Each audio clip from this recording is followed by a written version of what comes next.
Everybody is a genius.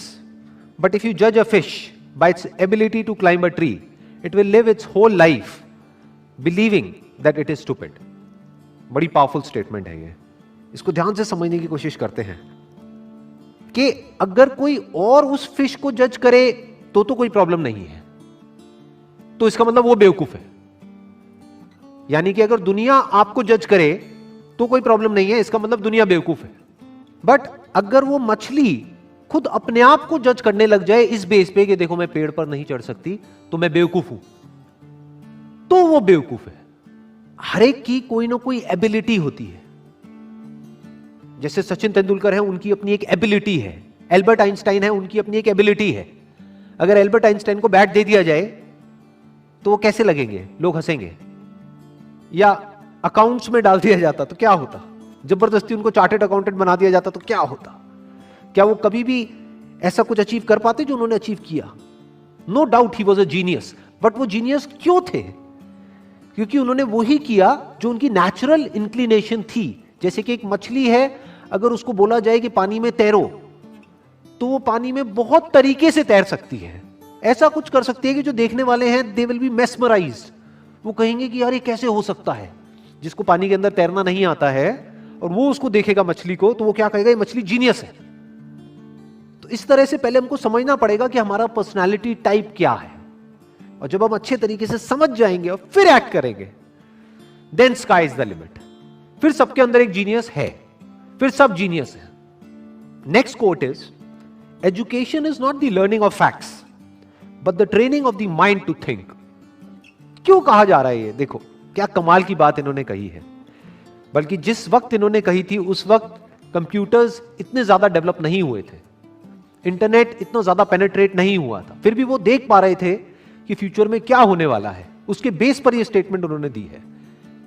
क्यों education में learning of facts important नहीं है?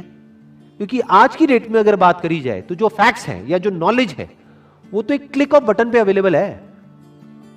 मतलब अगर एजुकेशन का मतलब यही है कि स्कूल जाओ, कॉलेज जाओ और जो बुक्स में लिखा है उसको रट लो और अपने यहां पर फीड कर लो, तो इसकी जरूरत क्या है?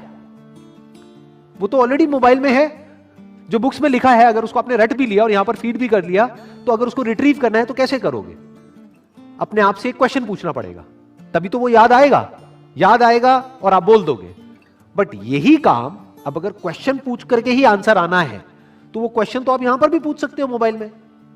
आप इससे पूछोगे, हाँ भैया बताओ ये क्या है, वो क्या है, इस क्वेश्चन का आंसर क्या है, तो ये मोबाइल ही दे देगा ना आपको आंसर.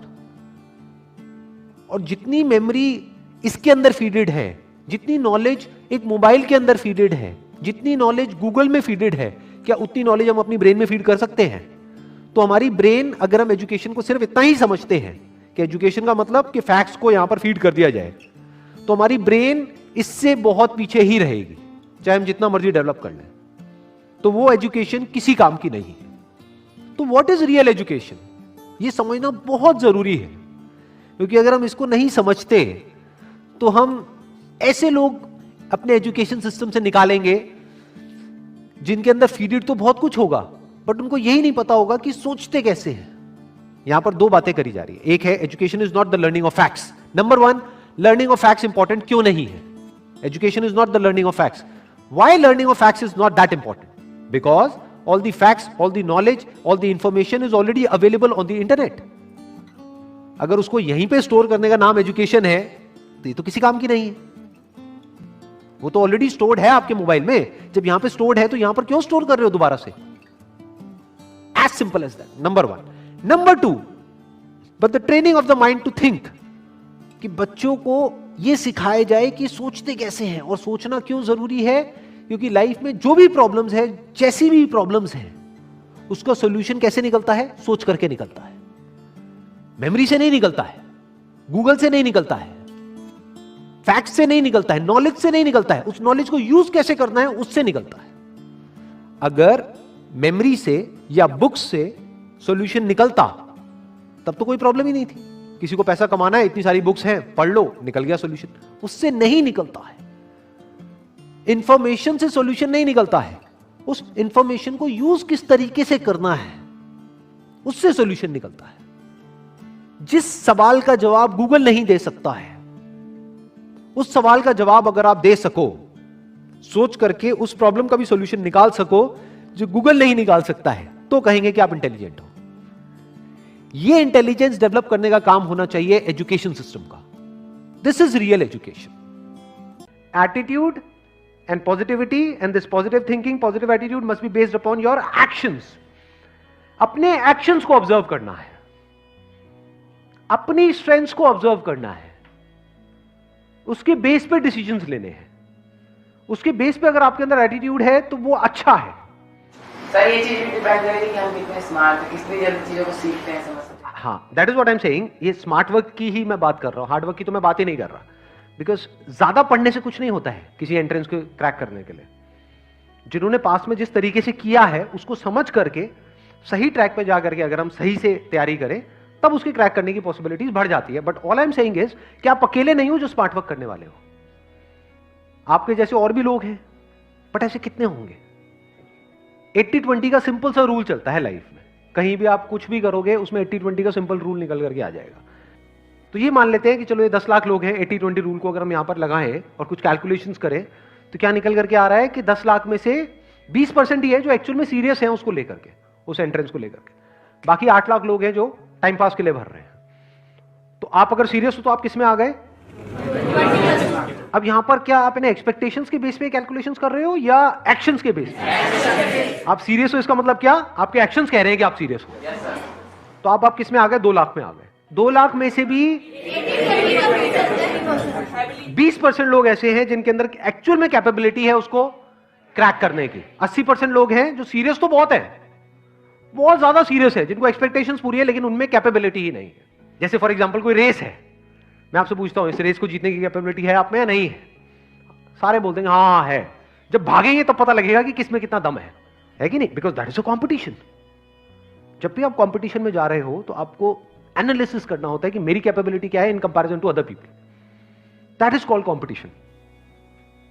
अब ये जो 40,000 है जो सीरियस भी है, जिनमें कैपेबिलिटी भी है, इसमें से भी सिर्फ 20% लोग ऐसे हैं जो बहुत ही मैसिव लेवल के एक्शंस लेने वाले हैं। यानी वो बिल्कुल डिस्ट्रैक्ट नहीं होंगे अगले 2 साल तक, जिनका फोकस वन पॉइंटेड होगा। समझ गए? वो सीरियस भी है इसको क्रैक करने को लेकर के, कैपेबिलिटी भी है और एक्शन भी उसके लेवल का लेने के लिए वो तैयार हैं, जिस लेवल का एक्शन जरूरी है उसको क्रैक करने के लिए। सिर्फ बातों से नहीं होगा, सोचने से नहीं होगा, बहुत कुछ करना पड़ेगा, बहुत सारे सैक्रिफाइसेस देने पड़ेंगे, बहुत दिमाग लगाना होगा। उसके बावजूद भी कैपेबिलिटी है, उसके बावजूद भी बिल्कुल ऐसा है किसी ओलंपिक्स में जाकर के आपको गोल्ड मेडल जीत के लाना है। एक तो है आप में कैपेबिलिटी है, आप सीरियस हो, उससे जीत जाओगे। ट्रेनिंग भी तो करनी पड़ेगी ना। हाँ, दिन में कई कई घंटों तक ट्रेनिंग करनी पड़ेगी, तो वो भी आप करने को तैयार हो। तो अब आप किस में आ गए? अगेन 20% कर दो, कितना हुआ? 40,000 का 8,000 में आ गए। इसमें से कितनों का होने वाला है? 4,000 का होने वाला है। अब आपके जीतने के चांसेस क्या हैं? इसको क्रैक करने के चांसेस क्या हैं? 50%। इसको समझदारी बोलते हैं लाइफ में। आपने 50% गुंजाइश छोड़ दी है फेलियर के लिए, लेकिन एक्शंस के लेवल पे कोई गुंजाइश नहीं छोड़ी है। और आपका एटीट्यूड इस पे बेस्ड है, आपका जो प्लान है वो इस पे बेस्ड है कि अगर मेरे को एक्चुअल में इस पॉसिबिलिटी को 50% रखना है तो मुझे ये सब कुछ करना पड़ेगा जिसकी अभी हम बात कर रहे हैं।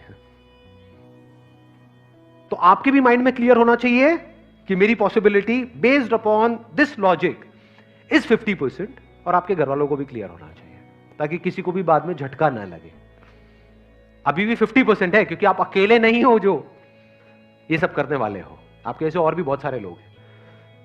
बट अब आप बहुत सेंसिबल तरीके से आगे बढ़ रहे हो। अब आप में एक अलग लेवल का एटीट्यूड है, पॉजिटिविटी है विच इज बेस्ड अपॉन जो आपने पास्ट में किया या जो अभी कर रहे हो या फ्यूचर में जो करने वाले हो अगले 2 साल तक। उसके बेस पे आपके अंदर से एक एटीट्यूड आ रहा है जो दुनिया को नहीं दिखेगा। दुनिया को सिर्फ रिजल्ट्स दिखते हैं, दुनिया को यह नहीं दिखता है कि आप अकेले में क्या कर रहे हो।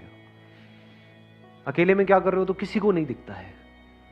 अकेले में आप अपने कमरे में क्या करते हो तो किसी को नहीं पता है, और किसी को दिख जाए तो मतलब आप अपने घर वालों को तो कहते हो कि मैं पढ़ रहा हूं इतने घंटे उतने घंटे, मैं ये कर रहा हूं वो कर रहा हूं। अगर मान लो वहां पे कोई कैमरा लग जाए और सब कुछ दिख जाए जो भी आप कर रहे हो हार्ट फेल हो जाएगा माँ बाप का, ये कर रहा है। हम तो पता नहीं क्या क्या सोच रहे हैं, हमने तो पता नहीं क्या क्या सपने पिरोए हुए हैं। इसलिए मैं कह रहा हूं कि attitude and positivity and this positive thinking, positive attitude must be based upon your actions. इसको बोलते हैं real positive attitude, unshakeable positive attitude.